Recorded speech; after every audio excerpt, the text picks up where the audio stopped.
주를 찬양하며 나 이제 고백하는 말 주를 사랑합니다. 나의 모든 것 되신 주님께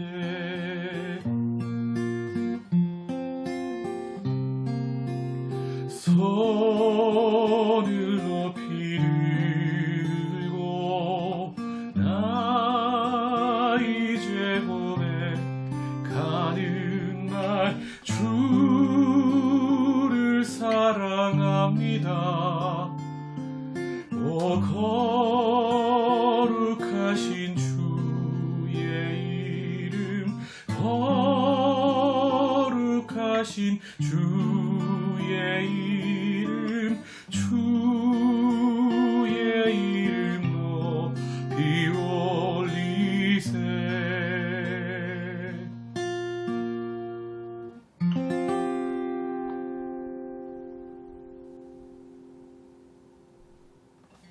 오늘 우리에게 주시는 하나님의 말씀은 신명기 28장입니다.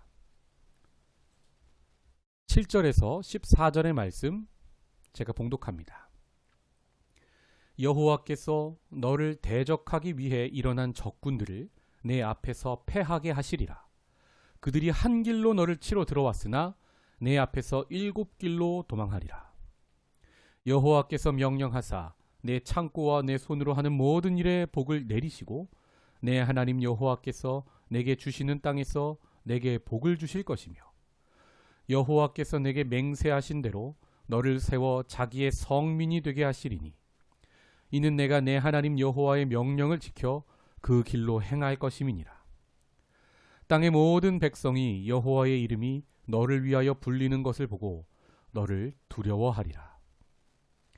여호와께서 내게 주리라고 내 조상들에게 맹세하신 땅에서 내게 복을 주사 내 몸의 소생과 가축의 새끼와 토지의 소산을 많게 하시며 여호와께서 너를 위하여 하늘의 아름다운 보고를 여시사 내 땅에 때를 따라 비를 내리시고 내 손으로 하는 모든 일에 복을 주시리니 내가 많은 민족에게 꾸어줄지라도 너는 꾸지 아니할 것이요 여호와께서 너를 머리가 되고 꼬리가 되지 않게 하시며 위에만 있고 아래에 있지 않게 하시리니 오직 너는 내가 오늘 내게 명령하는 내 하나님 여호와의 명령을 듣고 지켜 행하며 내가 오늘 너희에게 명령하는 그 말씀을 떠나 좌로나 우로나 치우치지 아니하고 다른 신을 따라 섬기지 아니하면 이와 같으리라. 아멘. 오늘 거룩한 백성에게 임하는 복이라는 말씀을 제목으로 은혜 나누겠습니다. 우리는 신명기를 통하여 하나님의 거룩을 배우고 있습니다. 하나님이 어떤 분이십니까?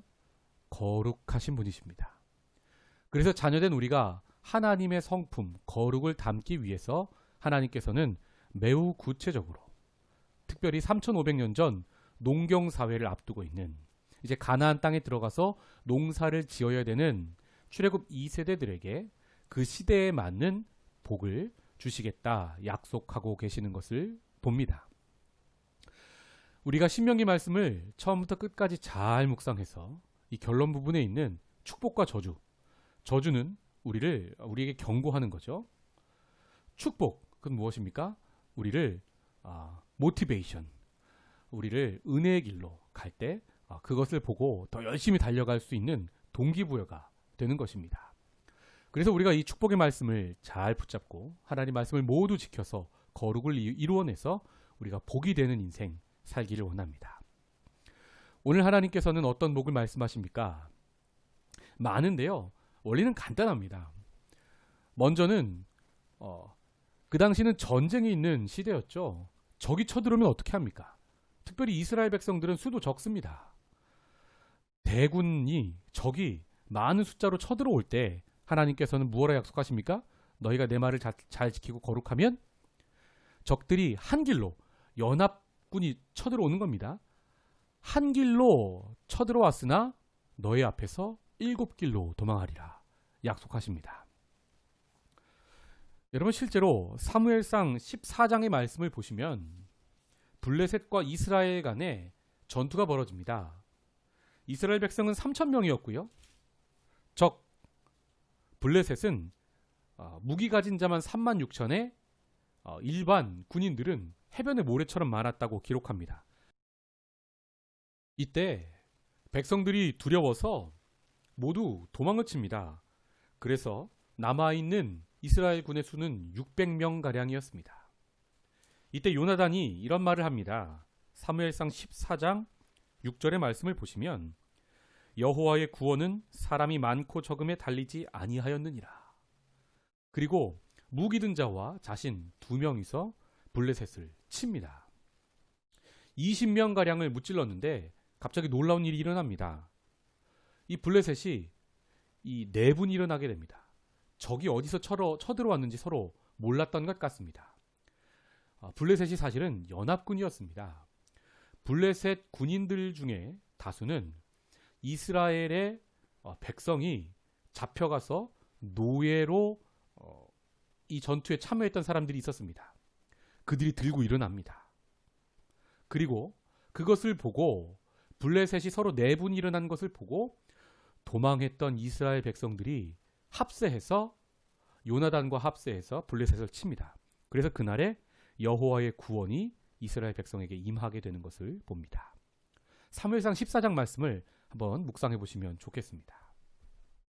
이렇게 하나님의 로고스의 말씀이 레마 말씀으로 응하는 말씀으로 이루어지도록 믿음을 내보여서 축복을 받는 사람들이 있는 거죠. 우리도 그랬으면 좋겠습니다. 정말로 그들은 한 길로 왔다 7길로 도망한 것을 봅니다. 계속해서 8절은 우리가 거룩하면 우리의 창고와 우리의 손으로 하는 모든 일에 복을 주시겠다고 약속하고 계십니다.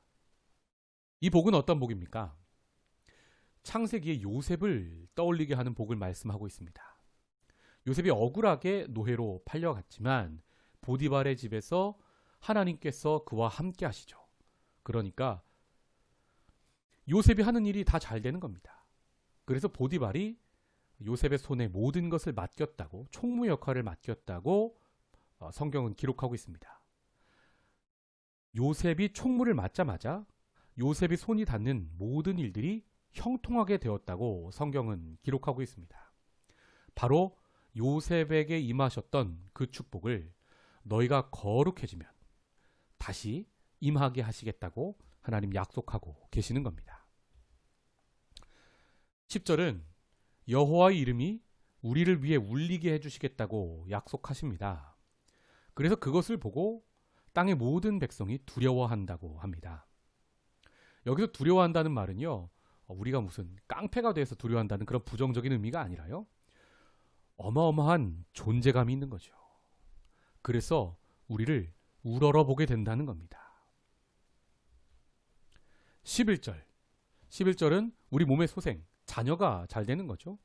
또 우리가 소유한 가축의 새끼, 또 토지가 낳는 생산물들, 즉 생산의 축복을 더해 주시겠다고 약속하고 계십니다. 12절은 하나님께서 하늘의 문을 여시겠다 약속하십니다. 하늘의 아름다운 보고는 무엇입니까? 보물 창고를 이야기합니다. 특별히 이제 농사를 지어야 되는 백성들이니까요. 하늘의 창고 중에서도 가장 귀한 것, 비를 내리시겠다고 약속하시고요. 그로 말미암아 네가 잘 돼서 네가 많은 민족에게 꾸어줄지라도 너는 꾸지 않겠다 약속하고 계십니다. 이 참 큰 축복인 거죠. 이 축복이 우리에게 임하기를 소망합니다. 13절, 여호와께서 너를 머리가 되고 꼬리가 되지 않게 하시고 위에만 있고 아래에 있지 않게 하시겠다고 약속하십니다.